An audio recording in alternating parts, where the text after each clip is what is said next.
versus Crathen. I'm actually really excited for this one.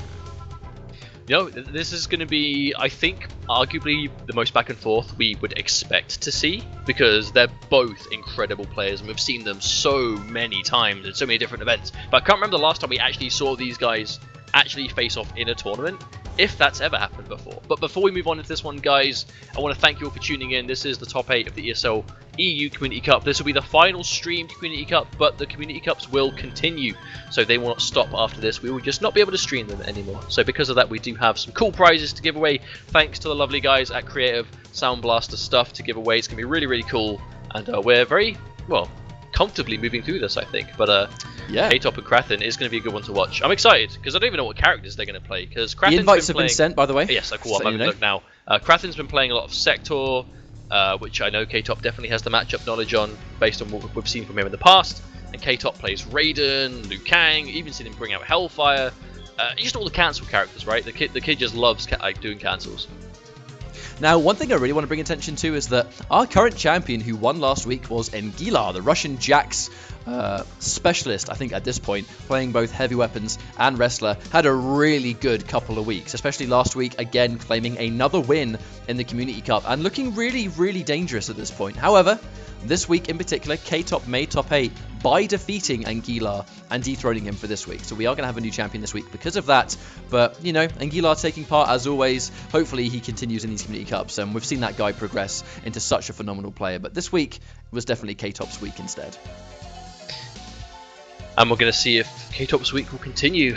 It's 3 out of 5. As always, guys, single elimination, 3 out of 5. So anything can happen. But hopefully we get good games regardless. I mean, I wonder what character K-Top's going to go with, because he does have a really tidy Thunder God. I think it's fair to say Thunder God and Liu Kang are his... Thunder God and Dragon's Fire are kind of his premier characters, but I'm not really sure what he dictates the matchups for which, because I think Raiden is like his all-time favourite, but he doesn't go to it all the time. And obviously, how can I forget, his Hishikuten Predator is incredible as well, so it's very much could be a toss-up until we actually see him pick it. It's CE, isn't it? CE Crathen. I believe so. Is that what he signed up as under ESL? Well, that's just Crathen's team, isn't it? I believe so. I think it's lowercase c, capital E. If any of you guys are in the chat that know about how that's supposed to be done on, because unfortunately all we have to go by is what they sign up under ESL Play and obviously gamer tags. But if players get new sponsorships and need things spelt in a certain way, aside from that, then we're kind of going to need that information. Right, so we're just currently getting this out of the way, as always. Bear in mind, guys, yeah, Mud and Sigs is actually Crathen, it's just not his current gamer tag. Oh, how many instant fireballs was that? I think K-Top in particular is really able to get those so crisp and clean, and even if he doesn't pick Liu Kang in the actual match, we do see it quite often in the button check while we wait for matches to go, so good stuff. Just so you guys know, see people pointing out the ping in chat, that's us, not these guys, so as soon as we're spectating, it'll be fine. Indeed. Basically, the second we go into the game, it's not a problem at all. Right, so we have our next top 8 match up and coming. It's going to be K-Top versus Crathen. I'm assuming it's going to be probably Raiden versus Sector, is my assumption. I guess so we are seeing Sector, nice. And we are seeing Raiden. Okay, well, so looks like you are bang on the money, mate. Well done. Well, I think just sort of for reference to let you guys know, Crathen actually has always been a Sector player. Even during the days of Mortal Kombat 9, which was Crathen's first. He was a Cabal player in Mortal Kombat 9. What are you talking about? No, he played Sector, then he played Noob Saibot, and then he moved on to Cabal. He did play Sector back in the day. He played Sector correct. in World Game Cup. No, he played Cabal at World Game Cup. Don't you be misinforming. He was a Cabal player. Well, the Cabal players trying to pretend. Shut your mouth. Shut your mouth. All right. So, this is going to be the first round, so Raiden versus Sector. In particular, Sector, if this was Displacer, Sector would have to be really careful about throwing those missiles. Because it's Thunder God, not so much. He hasn't got access to teleport in this variation. Then again, he is going to get massive pressure. And you can see, like, he's already spent a bar on Vicinity Blast, but he's actually already built 2 again. But we can see right here, Crathen trying to play that keep away game to really keep K-Top frustrated. That's going to be a clean punish. Forward 1. Such a fast button. Sector really can't go for an air dash in this matchup. Burns a bar, extends his damage, gets the restand. Doesn't enforce the 50-50 though. K-Top, I think he just wants to gradually build his way into the life lead, which he has done, and he has a lot of meters to do it. Gets a full confirm. The Vicinity Blast being one of the better armored moves in the game now from Raiden. We're going to be seeing that a lot in K-Top's game, just for that reason there. as long as Raiden has bar, when is it not this variation's turn to press a button? I mean, how many bars were spent in that round? Unreal stuff, but very well played. I mean, by how K-Top. many weeks ago was the Community Cup where we saw K-Top spend like 7 bars on Vicinity Blast and he still had a bar to spend at the end? Like, I think it was What a at greedy least man. 7. Oh, that clean jump's going to be a full combo as well. Now, this is a fantastic game, but he does drop the combo, and a good block on the low for Crathen. That might be everything he needs, but again, the counter poke, but Raiden still with bar. The forward one to catch the anti-air, and it just looks absolutely helpless right now for Crathen. The block connects, but again, these strings are going to build so much bar, and again, the counter poke. This matchup is insane. He's going to build bar, the big leg, and the pressure, and a clean round 2 for K-Top. What a game 1. That was a dominant game 1, and it all started off like K-Top getting in, not by just doing YOLO Supermans, not by doing YOLO ways in. He was just certain we were going to see a projectile, because that's what Sector wants to do, right? He wants to do the up rockets, he wants to do straight missiles, he wants to establish that threat. K-Top makes the read, gets a jump kick, turns it into a full combo. Raiden corner carry does the rest, and just relentlessly in his face from start to finish.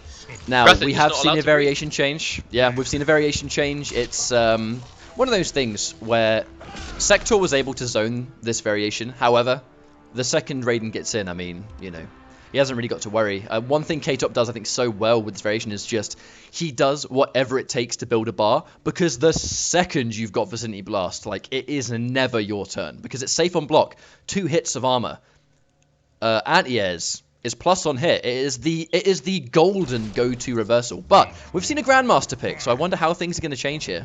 Well, Crathen has been playing Grandmaster for a while as well. I mean, no, shots fired, etc. Not the most difficult character in the world to play, but very efficient. If you are fundamentally talented as a player, Grandmaster is a character you can really make work. And Crathen has been playing it for a while, so I think if we can see this adjustment work for him, we will. Oh no! The neutral jump punch is going to go completely through. Spending a bar, but unfortunately not getting his neutral jump, so I do wonder what that was about. But again, the low connects, and this has been a very aggressive and ruthless 3 rounds that we've seen from this set beginning. And again, to seal the deal, the down back 3. What a crazy sequence, but I think in this situation, all Crathen needs to do is reposition that one time, and then it's Clone Town. And there's a Vicinity Blast. He could have comboed from it as well. He was ready, just unfortunately a little bit too late.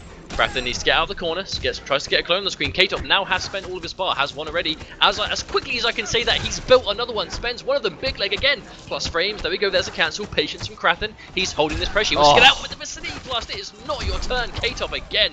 But finally, Crathen finds a little gap to get out of the corner. And there we go, the back 2 boys connects, but he drops the combo. That was unfortunate. Back 2 boys again, 2 back 2s to keep himself with the corner pressure. Gets the clone. K-Top, Vicinity Blast is baited out, but he will lose the air-to-air trade, and another clone. Wow, Sub-Zero is just not letting K-Top have a turn now. Nice anti-air. Oh, sorry, I say anti-air. Back 2, I mean. And that's going to be a full combo and very comfortable. But you can see why he's gone for this pick. Like, even though the Vicinity Blast will clear the clone, Sub-Zero is still in a very commanding range and distance to take care of, you know, whatever it is that he wants to do. But look, just letting it whiff. But when you're going to be playing Grandmaster, you actually have the safety of that clone to make sure that he's just going to waste a bar in that situation. This is a Season 1 match, though, isn't it, really? Because both these characters, they want to corner their opponents and they want to kill them there. And they're both so good at doing it. It's just Grandmaster is relatively safer with the clone in front of him, but at the same time, Raiden just has the means to get you there a little bit more traditionally, I think, because of how crazy his corner carry is, but also the meter build. So even though Raiden is a little bit more unsafe, he's going to have more breakers because he's going to be building so much more bar while he does that. Oh, the Vicinity Blast does tag him this time. K-Top. As you can see, because Crathen is completely content playing that mid-screen game, but with the threat of the corner, he really isn't too fussed about when that Vicinity Blast whiffs, because he's still in a great distance to be the one in control. Ultimately, K-Top is the one that's having to close in the space, and yeah, just getting tagged by a clone. That's a fantastic tag for Crathen. He's now got a hard knockdown in the corner, and this is going to be crazy good pressure. Oh, the standing one! Didn't quite anti-air. Didn't opt to go for the clone, though. I think Crathen might live to regret that. Uh-oh. Oh, the forward for the whiff! Not quite a whiff punish, but again, K-Top almost on 2 bars of meter. So the second he gets 2 Vicinity Blast, this could be the crazy sequence. That was a crucial trade. There was no way K-Top could have got that air-to-air for it to be good for Crathen. Time ticking down, though, 10 seconds. Does K-Top realise he's got the life lead, can sit on this? Is he going to be patient? Oh, no! JP, is that death? I mean, the timer's going. This is going to be tough for Crathen. 2 seconds, that's it. That's game for K-Top. 100% holds the Vicinity Blast as well, K-Top. A much closer game, though. I think the Grandmaster pick is working out for him. It's just, I mean, they're slippery, right? It's going to be hard to actually contain the other guy. These guys have been playing for a while. They've seen this matchup once or twice. They know how it goes. They know they need to avoid the corner. Just as quickly as they can get their opponent there, their opponent can get them there. And I think they're both aware of how dangerous that can be. So they're just desperately avoiding just even getting opened up in the first place. Well, I think it's an interesting matchup because one of the crucial things right here is that normally Sub-Zero, if he's got a clone and you're in the corner, I mean, there's a very high chance that Sub-Zero is going to win that round because it is such a dangerous game. However, the fact that K-Top always has a bar of meter does mean that Crathen has to consistently second guess what he's going to do. Because the second that safe, massive hitbox, you know, hard to whip punish vicinity blast back to is a boys, threat. come back. Back to get that open. I was just saying, the second that's a threat, you don't get guaranteed pressure against this character. I mean, it's just dangerous, right? Like the vicinity blast is such a versatile move, and it gives them so many options. You have to consider it. But in the times like this, where you actually are making the read that he's not going to do it. Oh! Wait a minute! Are you serious that he just did 2 back-to-back straight Superman dives? You know why he did? He literally went from corner to corner. He literally went from left to right, from being corner to having corner pressure in 3 seconds. Oh. But, I mean, we question the decision, but just look at the pressure. But the challenge from Crathen, not afraid to go for that. But cleanly jumping over the shatter. That could have easily been the round, but hang on. K-Top catches it. He converts, hasn't got the stamina, so he very intelligently spends a bar. Oh, my days. What a comeback from K-Top. Oh, that comeback started off 2 Supermans. Meterless just back to back, just to get out of the corner. My word, K-Top. Crathen cannot be tilted. Crathen cannot be tilted at that. Oh, unfortunately, though, he's actually going to spend a bar. That's going to be more damage. Oh, my days. 34%. And there we go. Corner pressure, just like that. Good block on the low, but Crathen still needs to find a way out of this, spending his only bar to do so. But this could be exactly what he needs. But, oh, okay. He's out there. Never mind. Hey, man, that was smart. That was smart. It was obvious he was going to go for the clone. Uses the Air Superman. Freeway out of the corner. Wonderful stuff. And again, just coast to coast. Both these characters they have automatic corner carry. And both these players fully aware of it.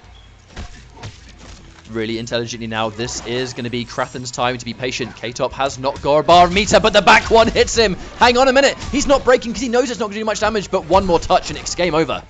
No bar for K-Top though, no reversal. There we go, confirms into the shatter. Wonderful hit confirm from Crathen, keeps himself alive, desperately clinging on to the set. Has the corner pressure though, but the question is K-Top going to get out for free again? K-Top has a bar of meter. He's got that vicinity blast. This is now going to be dangerous territory, but just running face first into it. Okay. I think how about we call that a mistake. I think we do indeed. Oh, tries to bait it. We went for the NJP as well. I think he realised Crathen was going to go in to try and stop that from happening. But what a likely to let it happen on though. Oh no! The neutral jump punch connects again. Now he's going to get a restand. Overhead or low. Goes for the low. Good block from Crathen. I think he knows that K-Top is a little bit unlikely to give away a game for the super unsafe overhead. So the block on low is a much more likely option. Oh, the vicinity blast baited out. Crathen being patient this time. Oh no, the trip guard. Uh-oh, this is dangerous territory. Uh-oh, gets hit by the low. Not going to do too much damage, but this is really, really unfortunate for Crathen. He needs to get out of here now. Vicinity blast baits out again, but what do you do? I was about to say, that's actually clean, unsafe. Do not know why K-Top went for the Thunderball, but Crathen is going to take full advantage. This is going to be a clone, and there is no bar here. Down one the clone, and there we go. Game over. That's going to be one game on the board for Crathen, and definitely a lifeline that he needed right there. It was imperative that Crathen kept his composure after the disaster that was round 1 for him. K-Top doing 2 Supermans to get out of the corner into the overhead immediately. That was quite possibly the most disrespectful comeback sequence K-Top could have dished out. But Crathen not only manages to keep it together, but he actually takes that game in the end. 2-1 now. Now, I want to say, first of all, this is a hard counter pick. Devora still beats Grandmaster because of those overpositors. I believe the overpositors actually still do go through clone, right? Yeah, she didn't get that taken away. I think it was just Alien. We haven't actually seen a back 2. We hadn't seen one single back 2, so you wonder if K-Top, that one time he had a 50-50 option, probably should have gone for that overhead, as unsafe as it was. We actually did see the back 2 once after the double Supermans, but you know, to be fair, that wasn't the thing we were paying attention to at the time. Yeah. There were more important matters to discuss. Uh-oh. So what? This matchup, yeah, that was a very weird exchange, but right there, that is exactly why Devora always does well in this matchup, because the down 3 and the down 4 go through clones, so Sub-Zero really can't play that mid-screen game. And really nice knowledge from Crathen. He knows that the puddle was nowhere near as plus as it was back in the day. Uh-oh. I think he was just trying to go for a trip guard with that slide, just for the hard knockdown, but unfortunately, I mean, not too much for a punish, I suppose. Like, kept alive somewhat, but this is still going to hurt.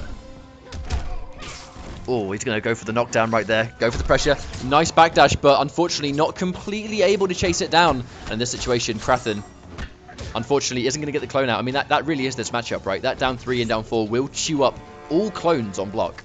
But I think it's good awareness from K-Top to realise he had the situation to take this counter pick. But at the same time, if Crathen can keep it together and take this one too, no confirm, but is going to take the 50-50 off it anyway. That was smart. Nice recapture as well, even on the small hitbox from Devora. Hard knockdown, clone time. This is where everyone in the game has to deal with it. Oh, wow. Oh, the down one didn't quite connect for the second time, and that was almost very bad for Crathen, but very fortunate for him. The wake-up clone! Oh no, that was really unfortunate. You know that he did not want that. No, for sure. When you've got an opponent frozen in the corner and you let them out by dropping a combo, that is never what you want. Blaze wake up. Nice block on the overhead, though. That could have been so costly. The grab, I think he'll take that over the amount of damage the overhead would have done. Oh, maybe he tried to stand up and interrupt. Block pressure. There we go. Goes into the throw. Crathen's life bar very quickly disappearing. Blocks the wake up slide. Forced to break. No stamina, no breaker. Oh. NJP almost connected, but again, the anti-cross up standing one, unfortunately, does not connect. And just like that, K-Top moves on 3-1 versus Crathen, where he's going to move on into our top 4. No, slightly mistimed though. Crathen did the standing one a little bit too early and is going to completely get opened up by the jump in. Unfortunate when it happens to you, that is going to be a little bit soul-inducing, but timing slightly off. K-Top is going to run away with it and moves on.